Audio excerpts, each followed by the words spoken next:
다음 출발합니다. 자본적 지출 밑줄 한번 그어보세요. 35회 준비해야 될 단원입니다. 부동산을 취득하다 보면 취득한 다음에 그 자산을 위하여 업그레이드 시킨 비용들이 있어요. 관리나 유지 비용이 아니라 그 자산의 본래의 가치를 향상시키는 지출. 이걸 우리는 자본적 지출이라고 그래요. 관리 유지 비용이 아니에요. 관리 유지 비용은 보일러 망가진 거 고친다던가 페인트 칠하는 도장비라던가 또 전열 기구 고친다던가 이런 건 아니에요. 관리 유지를 위한 수익적 지출은 빼고 자본적 지출만 양도할 때 경비로 다 떨어져요. 그 대신에 증빙서 다 갖춰야 돼요. 그럼 이러한 자본적 지출의 현상은 뭔가? 입증하라, 확인 또는 입금증, 은행 입금증이라도 있어야 한다. 첫째가 일반 A, 소송 비용. 취득한 다음에 법정 소송이 들어갔을 때는 이 소송 비용은 자본적 지출로 인정하니까. 또 수용 보상금으로 증액 소송이 들어갔을 때 소송 비용들. 근데 이 소송 비용은 중요한 게 뭐냐? 부동산 임대업이나 사업을 하는 사람들은 소송 비용은 선택이 가능해. 어떤 선택이냐? 나 양도할 때 경비 안 떨고 사업을 할 때 사업 경비로 떨겠다. 그래서 사업 경비에 먼저 떤 사람은 경비에 산입된 것들은 넣지 마시고. 그러니까 예를 들어서 소송 비용 1억이 들어갔는데 선택하라 이거예요. 나는 임대업을 하고 있다. 임대업을 하면서 종합소득세 낼 때 임대업은 종합소득세 내야 되니까 거기서 경비로 빼겠다 그러면 거기서 뺄 수 있고, 아니다 나는 아꼈다가 나중에 양도할 때 그 부동산 팔 때 경비로 쓰겠다 이거예요. 소송 비용 자본적 지출 인정한다. 근데 증액 소송은 증액 보상금을 한도로 하겠다. 그다음에 또 B는 뭘까? 우리가 부동산을 취득했을 때 엘리베이터 설치 비용, 보일러 고치는 것이 아니라 보일러 교체 비용들, 또 비용 편의를 위해서 지출한 것들, 이용 편의. 예를 들어서 방파제나 방사제 쌓는다든가 농지 이용을 위해서 논두렁 만들어준다든가 이런 것들, 질적 가치를 높이는 거예요. 그 다음에 또 B는 뭐냐? 건물을 재건축하기 위해서 철거 비용 들어가는 건 이것도 역시 자본적 지출을 인정한다. 이런 것들이 다 자본적 지출이에요. 확장, 증축 비용들, 또 장애물 철거 비용, 특히 안반 제거 비용. 땅에 건물을 건축하려고 했더니 안반 제거 비용이 들어간 거예요. 안반들, 이런 것들을 다 경비 인정해. 그 다음에 내가 부동산을 갖고 있다가 세입자들이 안 나가서 법원 소송을 거쳐서 세입자 정리하는 비용, 명도 비용 이런 것들. 내용은 안 써도 괜찮아요. 그냥 쭉 한번 읽어보는 내용이니까. 이런 것들이 자본적 지출. 그 다음에 C가 뭐냐? C. 각종 부담금. 이 부담금은 수익자 부담금, 개발 부담금, 재건축 부담금, 이걸 줄여서 수부, 개부, 재부야. 이런 각종 부담금은 자기가 내고 싶어 내는 게 아니. 이런 것들은 바로 법률 규정에 따라 부담을 해야 돼. 특히 이번에 난리 난 것이 저쪽에 강남에 있는 음마 아파트 재건축한다 그랬더니 가구당 재건축 부담금이 한 2, 3억씩 나온 거야. 이런 거 어차피 나중에 팔 때 양도할 때 경비로 다 떨 수 있는 거예요. 각종 부담금도 양도할 때 경비로 떨 수 있는 자본적 지출이다. 그 다음에 D 보시면 내용 연수를 연장하는 대수선 공사비들. 이용 편의를 위해서 관리 유지 수선이 아니라 대수선하는 것들. 여러분들은 대수선하게 되면 바로 공법에서 건축법에서 배웠을 거예요. 대수선한다. 기둥 3개 이상을 뜯어 고친다. 이런 것들 다 배웠을 거예요. 그다음에 내 땅에 도로가 없을 때 도로 시설비. 다 자본적 지출이에요. 나중에 도로를 놓게 되면 그 부동산 가치는 굉장히 뜁니다. 이따금씩 그런 거 시골의 안성 지역이나 양평 지역에서 부동산이 경매에 나온 게 있어요. 시세가 5억, 6억 정도 되는 건데 현재 경매 물건 보니까 경매가 어떻게 되냐? 토지 건물 포함해서 1억 8천원 떨어졌더라고. 근데 안 사가. 근데 모르는 사람은 사. 알고 봤더니 거기에 진입로가 없어. 그냥 걸어 다녔던 거야. 하지만 도로를 개설했다면 그만큼 가치는 뭐 회복이 되고 인상되는 거지. 그 다음에 국가나 관공서에 도로로 기증한 땅들. 국가나 관공서 어떻게 도로로 기증을 합니까? 이거 사례를 보면 이거예요. 저희 처갓집에 좀 임야가 조금 있더라고. 물론 종중 거지만 상속도 못 받는 종중 거. 그 땅값을 높이고 싶은데 방법이 없더라고. 그래서 내가 그랬어요. 땅값 2배 뛰게 해주겠다고. 장인어른 걱정하지 마시라. 그랬더니 어떻게 하면 되냐. 같이 갑시다. 군청에 갔더니 그 장인어른 땅 쪽에 중간 사이로 해서 임도가 예정돼 있더라. 임도.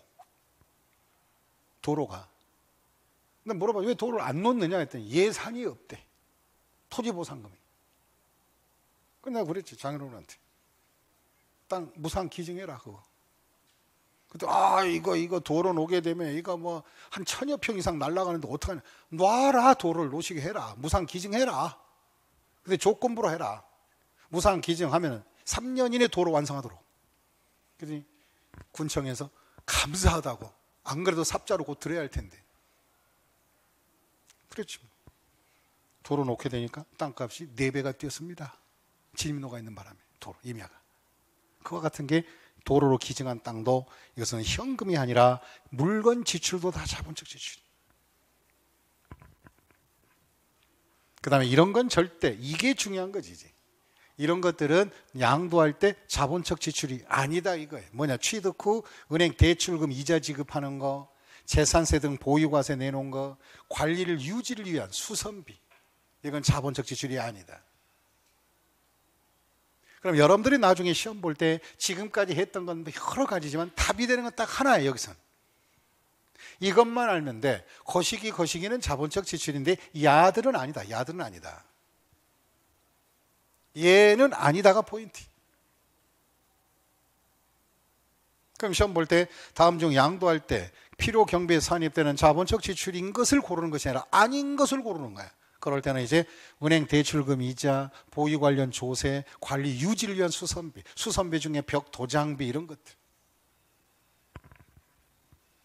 그 다음 양도 비용은 뭘까?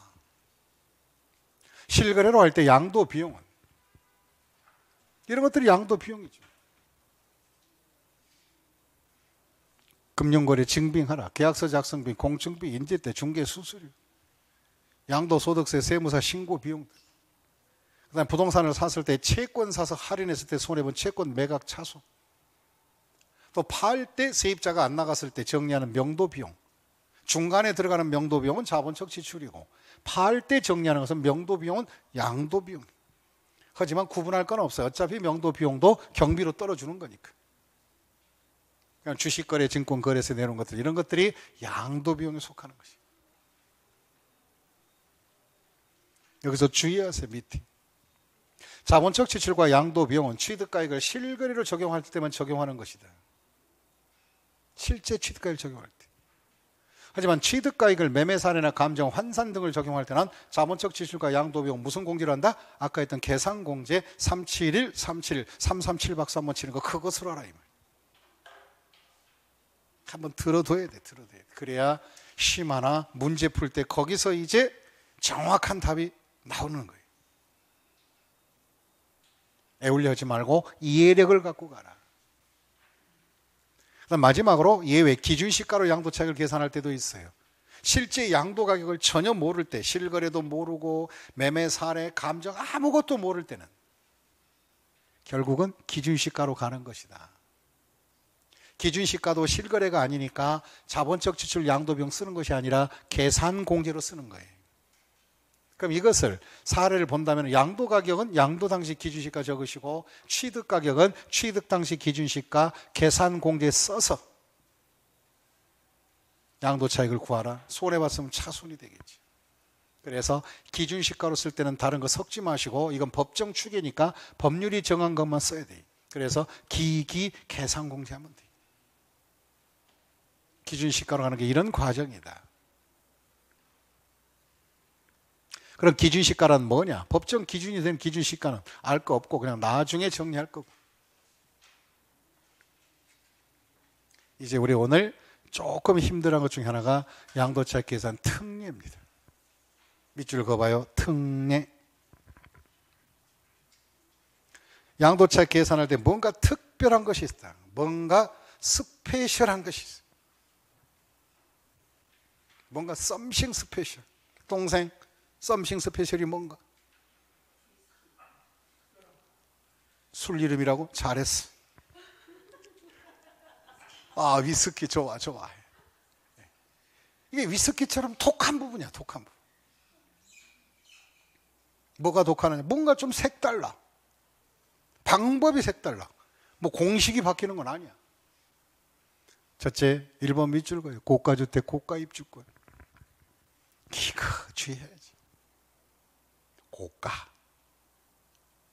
원래 여러분들이 베이스에 뭐를 깔아야 되냐? 1세대 1주택을 팔 땐 양도소득세가 비과세가 됩니다. 근데 조건이 있어요. 그 한 채의 주택이 한 채당 12억까지만 1주택 비과세 해줘요. 그럼 12억이 초과된 것은 어떡할까? 그 부분은 일부 양도세 매겨야 된다. 그래서 12억 초과 부분만 양도세 계산을 해줘야 된다. 이것이 고가주택의 양도차익 계산 특례에 속하는 것이. 13억에 팔았다 그러면 12억까지는 퉁 치고 나머지 1억 부분의 비율을 고르겠다. 고가주택이라 밑줄 한번 그어볼까요? 1세대 1주택 비과세 요건을 갖춘 주택이나 입주권이 딱지된 것들이 12억을 초과한 것을 말하면 밑줄 것이고 12억 초과. 실거래 12억 초과를 얘기합니다.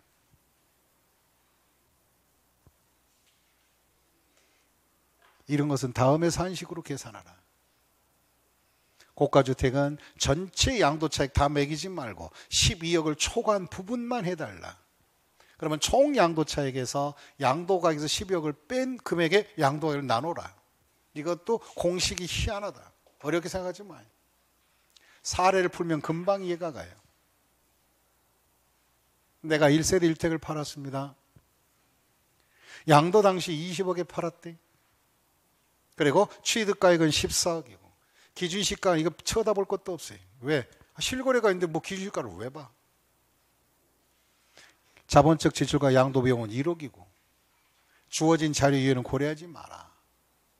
그럼 어렵지 않아요.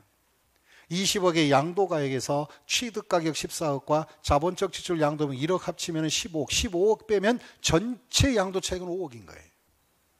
그런데 비과세 부분이 섞여 있기 때문에 고가주택의 양도차익은 다음과 같이 계산하라. 계산해보지 뭐. 풀이. 양도가격은 20억이다. 필요경비는 취득가액, 자본적 지출과 양도 1억에서 5억이 총 양도차익이다. 그런데 이걸 다 비과세할 수는 없고 전체 20억 중에서 12억을 초과 부분만 양도차익으로 잡아라. 그럼 전체 5억의 기준에서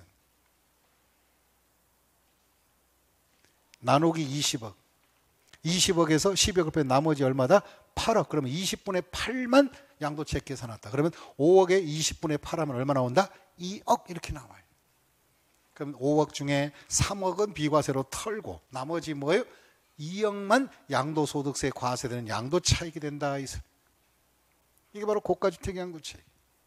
그럼 여기서 우리가 알아둘 것은 일단 양도차익 구한 금액에서 12억 초과 부분 비율만 과세 들어간다. 이렇게 하는 것이 고가주택의 양도차익. 그럼 고가주택의 기준이 뭘까? 12억 초과하는 것을 본다. 범위. 그 다음 밑에 밑줄 그대로 다가구는, 다시 무슨 가구는? 다가구 주택은 한 채로 퉁 쳐줄게. 여러 개로 보지 않겠다. 다세대가 아니라 다가구. 그 다음에 또 문제가 있어. 일부 팔았을 때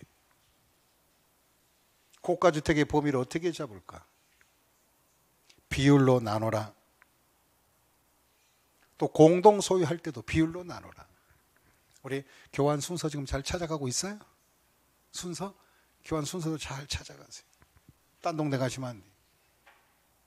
이걸 생각해 봐야 돼. 이게 무슨 뜻일까라고 생각해 봐야지. 집을 한 채 팔았습니다. 그런데 반만 팔았어. 반만 팔면 고가주택의 기준이 12억인데 그럼 절반도 12억으로 해주냐? 그거 아닌 거예요. 한 채의 주택을 팔았는데 절반만 팔았다면 고가주택의 기준은 12억의 절반이면 얼마? 6억 초과가 판 거에 6억 초과가 고가주택이에요. 또 동생이랑 형이 같이 갖고 있다 팔더라도 지분이 반반이면 한 사람당 12억이 아니라 주택의 한 채당 12억이 되기 때문에 각자 6억씩이 고가주택이 된다 이 말입니다. 그 다음 상가 딸린 주택을 팔았을 때 어떡할까? 원래 상가주택을 팔았을 땐 겸용주택이라는 건데 복합인데 고가주택의 범위를 잡을 땐 원래 겸상가주택을 팔을 때는요 주택이 면적이 크면 상가도 주택으로 쳐줘. 전부 주택으로 봐버려. 하지만 고가주택의 기준을 잡을 때는 상가 딸린 주택은 주택 부분만 갖고 고가주택 기준으로 합니다. 상가 합쳐서 12억이 아니에요. 주택만 갖고. 그럼 고가주택이 아니라면 10억에 팔았다 상가주택이다. 그러면 주택이 크면 10억을 퉁 쳐서 주택으로 보고 너는 12억 안 되니까 다 비과세 떨어줄게 이건데 고가주택은 그러지 못하겠다.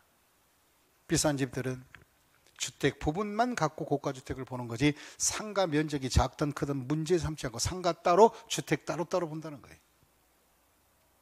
나중에 1세대 1주택을 공부할 때는 상가 딸린 주택은 주택의 면적이 크면 다 주택으로 칩니다. 그것은 일반 주택일 때고 고가주택은 상황이 달라요. 주택 위에 보면 주택이 아닌 것이.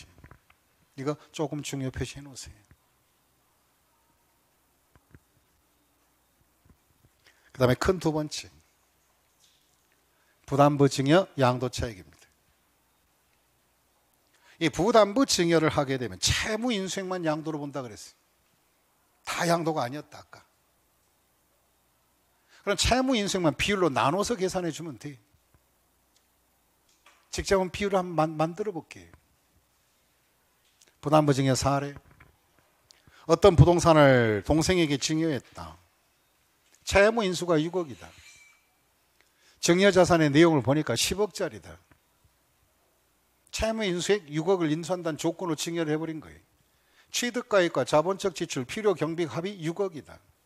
이 사람은 전부 다 팔았다면 양도 차익이 4억인데 다 팔지 않고 이 중에서 10억 중에서 6억만 채무 인수하고 10억에 넘겨버렸다면 그것도 증여를 했다면 6억만 갖고 양도가 되는 거예요. 여기서 비율 계산해 보겠습니다. 잘 계산해야 돼요.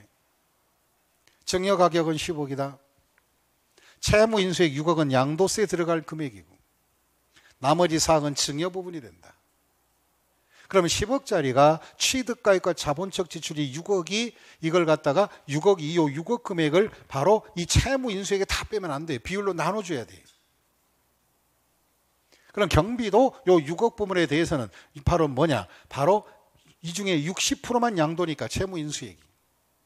경비도 5억 중에 60%, 취득가액 3억, 자본적 지출 1억 중에서도 역시 바로 뭐냐 60%가 6천만 원만 해서 6억에서 3억 6천을 빼시면 양도 차익은 얼마가 나오느냐?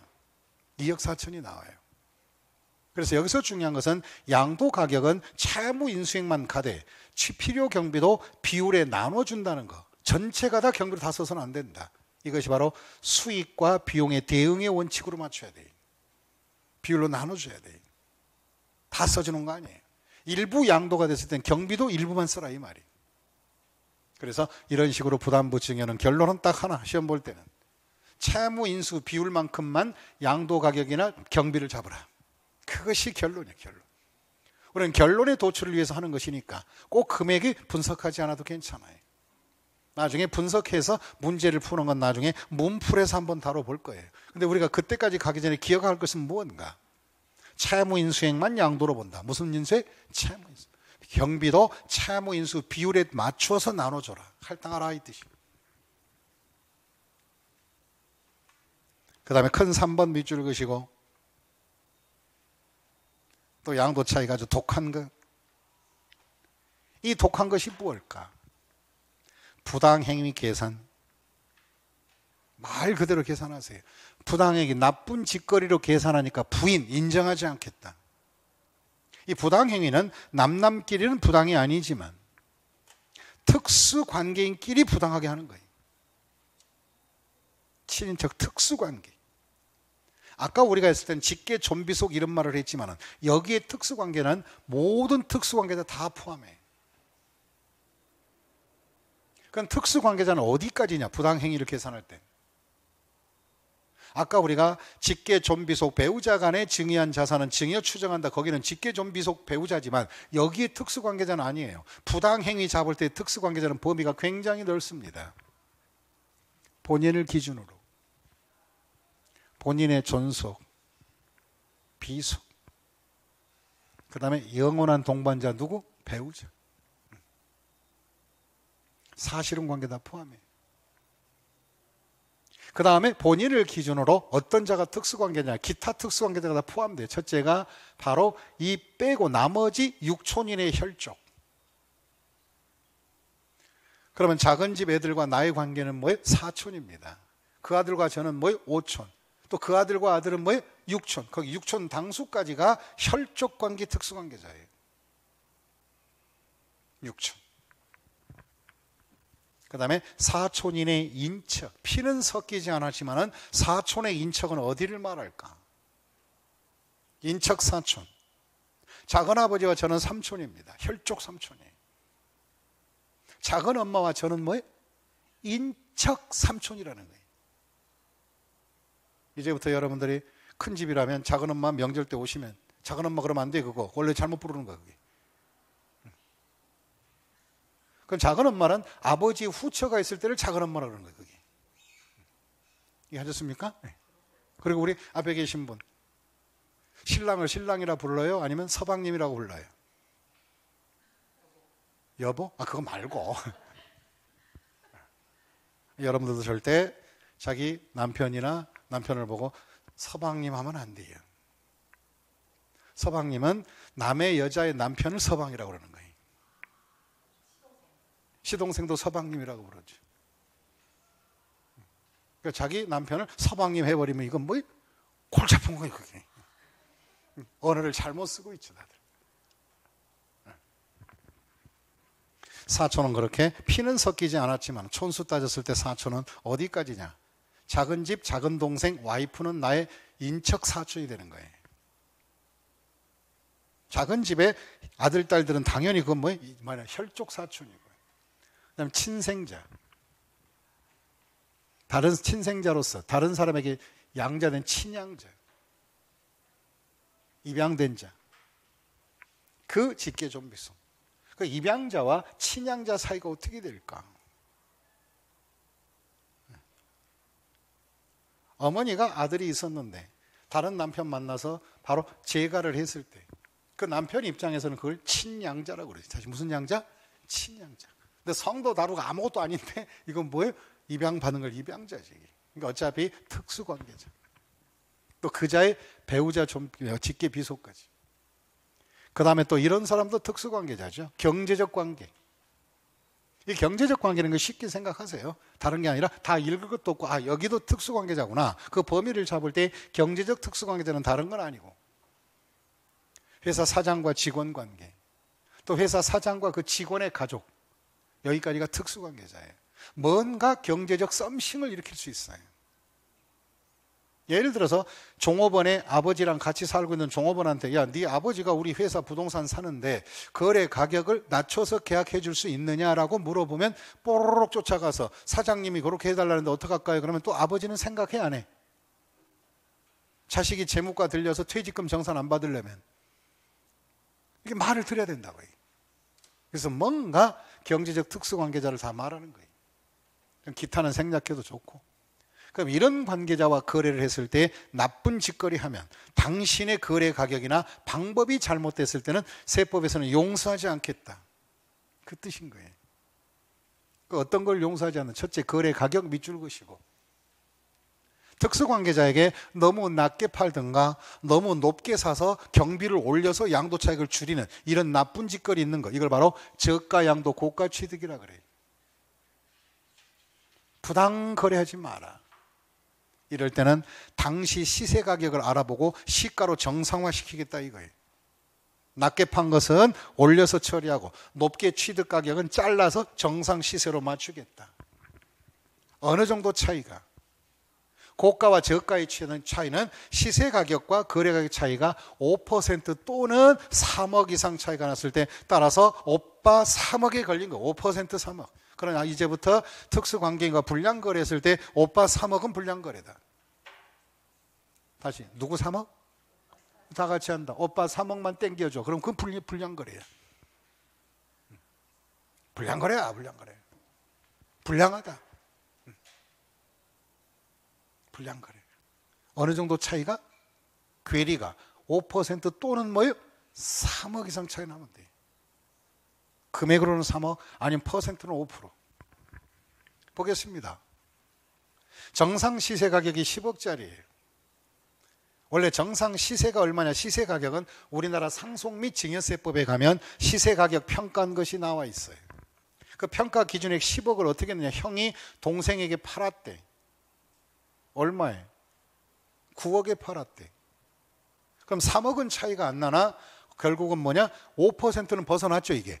그래 버리면 형에게 판 것은 형이 양도 가격을 잡을 때 너는 이건 9억 잡으면 안 된다. 양도 가격을 얼마로 원위치 시킨다? 10억으로 바로 잡겠다. 또 반대 현상도 있어요. 형이 동생에게 10억짜리인데 11억에 사준 거야. 그럼 나중에 형이 취득 가격 잡을 때 정상 시세 가격보다 높게 취득을 했으니 경비가 많아진 거 아니냐. 그럼 너는 10억으로 11억이 아니라 얼마로? 취득을 10억으로 인정하겠다. 그래서 정상 시세로 맞춰가는 것이. 그러니까 오빠 3억에 걸리지 않도록 해야 합니다. 그러니까 여러분들 여동생은 특수관계자 들어가니까, 또는 바로 어느 이간에 언니 이거 좀 싸게 줄게 사가, 마음대로 해서는 안 돼요. 정상 시세 많이 벗어나면 안 돼요. 그 이내는 어느 정도 인정해 줘요. 오빠 3억에 걸려서는 안 된다. 그러면 내용을 정리하면, 첫째, 대상 밑줄 긋습니다. 조세 부담을 부당하게 감소 밑줄 긋이고, 거래 당사자는 특수관계인으로부터 높은 가격으로 사든 매입하든가 낮게 팔았을 때 가격 적용은 취득가의 양도 가격은 당시 뭐로 맞춘다? 시가로 맞춰주겠다. 불량짓거리 하지 마라 이 말이야. 부당행위는 아까 했던 오빠 뭐를 말한다? 3억 이상의 괴리가 생겼을 때다. 또 두 번째 불량거래, 거래 형식. 이거 잘 들어야 돼. 이거 아주 장난질 하다가 망한 사람 많습니다. 잘 보시고, 형식에 의한 부당해.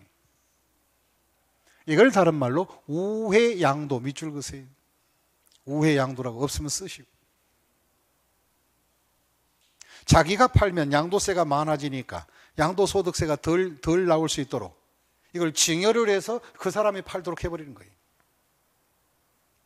원래 증여세가 있기 때문에 많지는 않지만 간혹가다 이런 현상이 발생해요. 그럼 어떤 것일까? 사례 예를 듭니다. 잘 보세요. 방법에 불량하다. 증여로 가장하여 우회양도하는 것이다. 지가 팔 걸 돌려가는 거지. 증여를 하고 10년 이내 팔았을 때 증여자가 직접 판 걸로 보겠다. 증여받은 사람이 양도자가 증여받은 사람에서 증여자로 뒤바뀌는 것이. 첫째, 갑은 제3자 이걸 팔라고 병한테 팔라 그랬더니 자기가 다이렉트로 팔면 양도소득세가 한 1,500 나올 것 같아요. 직접 팔 때. 근데 남들이 이걸 팔았을 때는 양도소득세가 적어요. 왜 그럴까? 차이가 있죠. 원래 양도소득세는 아까 말씀드렸듯이 1년 소득을 합쳐서 누진을 적용해요. 적을 때는 6%, 많을 때는 바로 45%까지 올라가는 거예요. 소득이 많으면, 연간 소득이. 그러면 양도소득을 자기가 팔면 그동안에 양도한 게 많아가지고 소득이 많아지니까 이 부분이 막 그냥 45% 두들겨 맞게 생겼어요, 이제. 그래서 안 되겠다. 그래서 1번 이러고 직접 팔기 전에 직계, 존비속, 배우자 이외의 특수관계자 중에서 그럼 직계, 존비속, 배우자는 딴 방법이 있기 때문에 얘는 이외의 특수관계자 증여했을 때 우회 양도가 될 수도 있다. 그럼 만약에 사촌 동생한테 이 부동산을 증여를 하는 거예요. 어떻게 하느냐? 야 동생, 이 부동산 너 이름으로 증여해서 내가 팔 거니까 걱정하지 말고 뭐 세금 관계를 내가 다 할 테니까 걱정하지 마라. 그러니 너한테 증여를 해서 내가 제3자 이걸 팔려고 할 거니까 증여세 한 500 나오는데 내가 다 내줄 거야. 걱정하지 마라. 너희 이름으로 해서 돌려 팔면 양도세가 무진장 적어진다. 너는 그동안 부동산 판 게 없으니까 오래. 그래서 증여세 500을 수증자 사촌 동생에게 넘기는 거예요. 그 사촌 동생은 이름만 명의만 빌려주는 거지 이렇게. 그래서 사촌 동생이 수증자가 제3자한테 판 것처럼 이렇게 가장 양도하는 거예요. 그랬더니 양도소득세가 한 200밖에 안 나와. 그러면 직접 팔아서 이렇게 1,500을 내는 게 낫겠습니까? 아니면 좀 수고스럽지만 한번 응용해서 팔면 두 개 합쳐야 얼마? 700밖에 안 되잖아요. 그래도 800이 아껴지잖아요. 이게. 그럼 지금부터 이렇게 팔았을 때 두 세금 2번과 3번의 세금을 합친 금액이 1번보다 적었을 때 우리 과세관청은 두고 본다. 어떻게 하느냐? 당신은 이 특수관계 이외의자에게 증여받은 날부터 10년 이내 팔았을 때는 어떻게 끝나느냐? 2와 3의 세액이 1보다 뭐 했을 때 적었다면 너는 증여를 통하여 네가 양도세로 다 내야 할 것을 증여를 통하여 우회 양도했으니 처음부터 증여는 없던 걸로 한다. 그럼 처음부터 바로 수증자 네가 판 것이 아니라 수증자가 판 것은 곧 네가 계속 갖고 있다가 병에게 판 거다. 그럼 양도소득세 1,500으로 원시시켜버리겠다. 그리고 보유기간 계산은 특수한 거니까 갑이 10년, 수증자가 5년 갖고 있다면 15년을 네가 갑이 갖고 있다 판 거다. 그래서 보유기간을 연장 적용하고 그러면 증여세 내놓은 건 어떻게 할 것인가? 그게 문제지. 그러면 갑이 직접 병한테 판 걸로 보겠다는 건데 그러면 지금부터 양도자가 을에서 갑으로 바뀌면서 을의 것을 다 안고 가버린 거예요. 갑이. 그럼 증여세 내는 건 처음부터 증여는 없는 것으로 보고 증여세는 부과하겠다 안 하겠다? 안 해버리겠다. 증여세 부과하지 않고 이거 양도가 처음부터 이 사람이 파니까 원위치 시키면서 증여세는 없는 걸 하겠다는 거지. 왜? 원위치 양도자가 을에서 갑으로 바뀌니까 증여는 없던 걸로 해버렸겠다. 증여는 처음부터 깔끔하게 없는 것이다. 노증여다. 그러면 이 양도소득세는 갑이 다 내야 된다. 그 대신에 수증자 너는 형과 통모를 했으니 짜고 했으니 형의 양도소득세에서 연대 책임을 져라. 무슨 책임? 연대 책임. 이게 무서운 연대 책임이 있어요. 만약에 형 갑이 그냥 안 내고 튀어버리면 결국 누가 책임져야 돼? 을이 형의 책임을 대신져야 돼. 이런 문제가 발생한다. 이거 잘못했다가는 형제간에 을이 상하지. 사촌 형들 간에. 그래. 그러나 이렇게 증여하여 증량이 10년에 걸려도 언제나 다 적용하는 건 아니에요. 이 두 가지는 빼줘요. 알고 봤더니 형이 불쌍한 동생을 위해서 진짜 증여가 확인이 됐다. 가장이 아니더라. 지인의 증여가 확인이 됐다.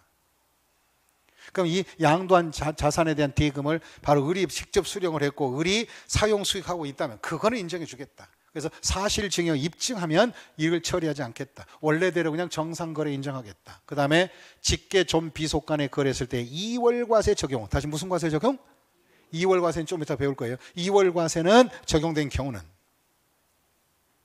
이 규정을 적용하지 않겠다. 조건은 같은데 2월 과세는 이 규정 적용하는 거 아니에요. 그러면 정리해 보겠습니다. 다 같이 밑줄 그어보자. 거래 형식 우회 양도다.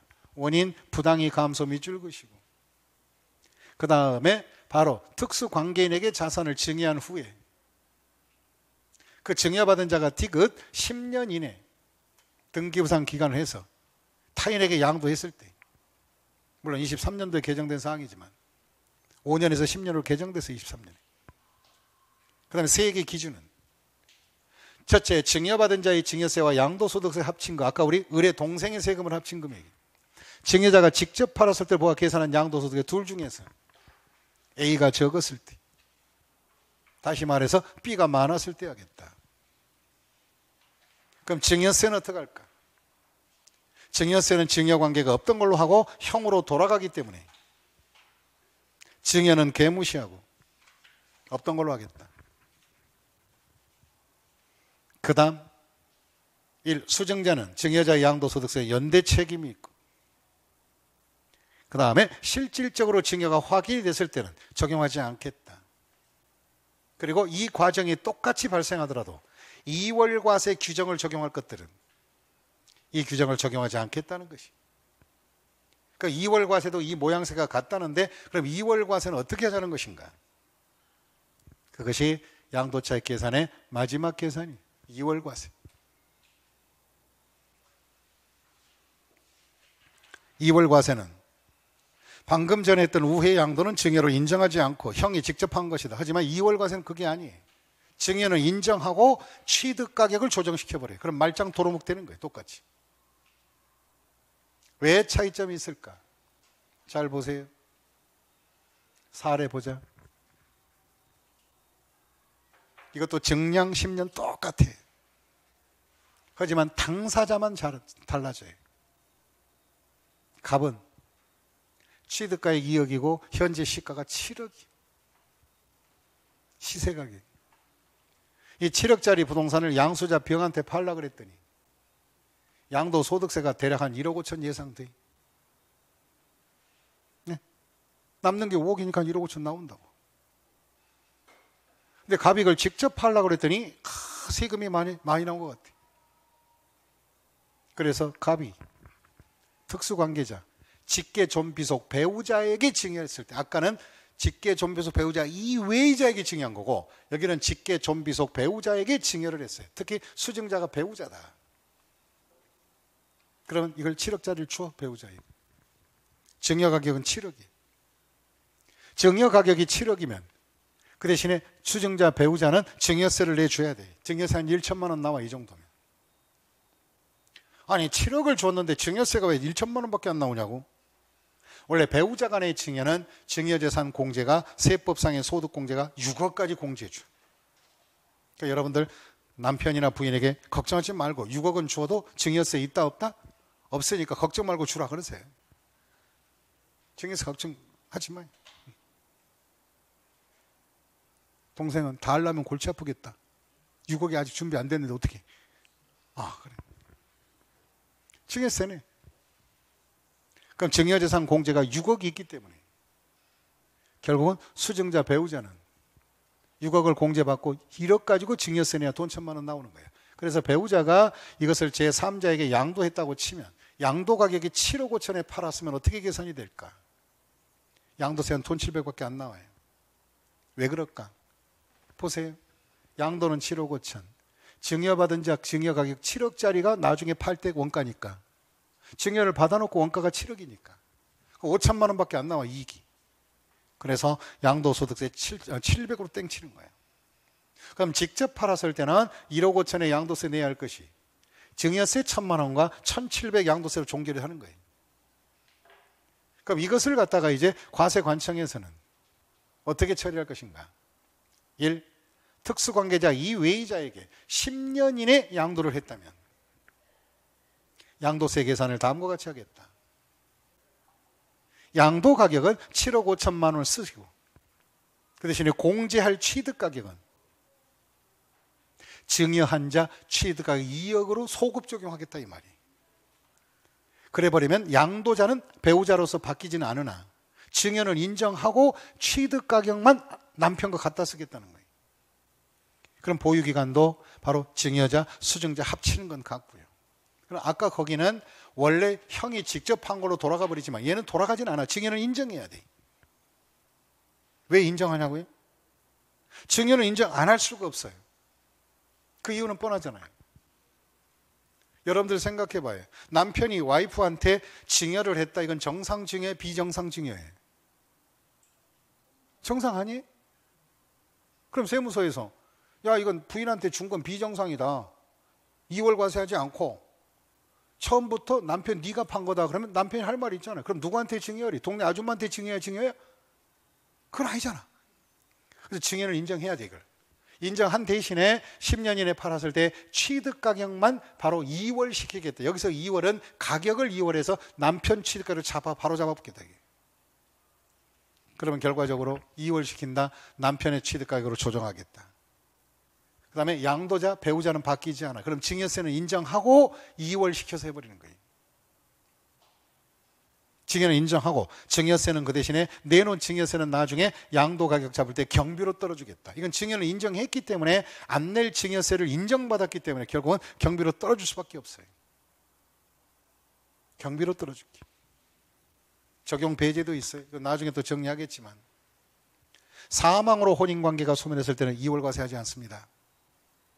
사망으로 혼인관계가 소멸하면 그럼 여기선 결과적으로 이혼을 하게 되면 이혼해도 2월 과세는 적용한다 안 한다? 한다 이렇게 돼버려요. 그래서 한 번 배우자는 결과적으로 2월 과세할 때는 한 번 배우자는 영원한 뭐예요? 배우자가 되는 게 아니라 10년간은 배우자로 간주한다. 이혼해도. 그리고 수용으로 수용사업 인정 고시 2년 전에 증여한 것들은 불가피한 수용이니까 이혼하지 않겠다. 그 다음에 3번은 나중에 후회를 도모하고 4번은 뭔가 2월 과세를 적용하지 않고 계산한 결정세액이 더 많다면 오히려 2월 과세에서 손해볼 건 없잖아요. 그래서 세금의 차이가 그리 발생할 것이다. 그러면 이와 같은 내용을 정리를 한다면 갑과 을의 관계는 증여는 인정했기 때문에 증여는 인정하고 갔기 때문에 갑은 하 등의 연대 책임 관계가 존재하지 않는다는 겁니다. 그 차이가 있는 거예요. 그러면 이제 2월이냐 우회의 차이는 직계 존비속 배우자가 아니었냐 일반 특수관계냐에 따라서 이렇게 달라진다 이 말이에요. 그러면 내용을 정리하자. 계산하면 양도 가격은 7억 5천, 필요 경비는 남편 거 갖다 쓰면 2억, 기증여세는 경비로 떨어지니까 그럼 결과적으로 양도 차익은 5억 4천으로 원상 회복되는 거예요. 이렇게. 그래서 요와 같은 게 2월 과세 방식이지. 예상 양도세는 한 1억 6천 정도 더 많아지지. 왜? 판 게 7억 6천에 팔았으니까. 7억 5천에 팔았으니까. 그래서 이런 식으로 2월 과세하여 양도소득세를 현실화시키겠다 이 말. 그러니까 장난치지 마라. 그러면 10년을 넘게 갖고 있다 파는 건 괜찮다. 10년 이내 팔았을 때 이 방식으로 하겠다. 그리고 이 방식은 특수관계자 중에서 직계 존비속 배우자가는 2월로 하는 것이고 나머지 부동산 같은 경우는 특수관계자 직계 존비속 배우자가 아닌 상태는 뭘로 하겠다는 것이다? 우회 양도로 처리하겠다. 증여를 무효화시키겠다. 얘는 증여는 인정하고 경비로 떨어진다. 그쵸? 예. 다 같이 밑줄 긋겠습니다. 증여 당사자, 배우자, 직계 존비속이다. 혼인관계가 소멸해도 괜찮다. 증여받은 토지, 건물, 시설물 이용, 회원권, 분양권 등 그런 부동산 권리 등을 갖다 증여를 받았을 때 10년 이내 제3자에게 팔았을 때 2월 과세 방식은 증여자 취득 가격을 갖다 쓰겠다. 증여세 처리는 증여는 인정했기 때문에 바로 경비로 떨어질 수밖에 없다. 그 다음 배제, 수용, 공익사업에 대한 인정고시 2년 전 사망으로 배우자 관계가 소멸했을 때 그 다음에 1세대 1주택 등은 후의를 도모하고 리을은 2월 과세를 적용하지 않고 계산한 결정세액이 더 많았다면 2월 과세에서 줄일 필요는 없잖아요. 그럴 경우도 있어요. 중요사항 증여 당시 부과된 등여세는 원래 경비로 쓰지는 않는 거지만 2월 과세 적용할 때는 필요경비에 특수하게 넣을 수밖에 없는 것이고, 그 다음에 수증자와 증여자에 대한 양도소득세는 연대 책임이 있다는 거, 연대 책임이 없다는 거. 그건 아까는 연대가 있는 게 있고 그 다음 뭐예요? 없는 게 있었지. 이건 없고. 그럼 본질의 차이가 시험 문제는 어떻게 나오느냐? 이렇게 나오죠. 비교를 해야지.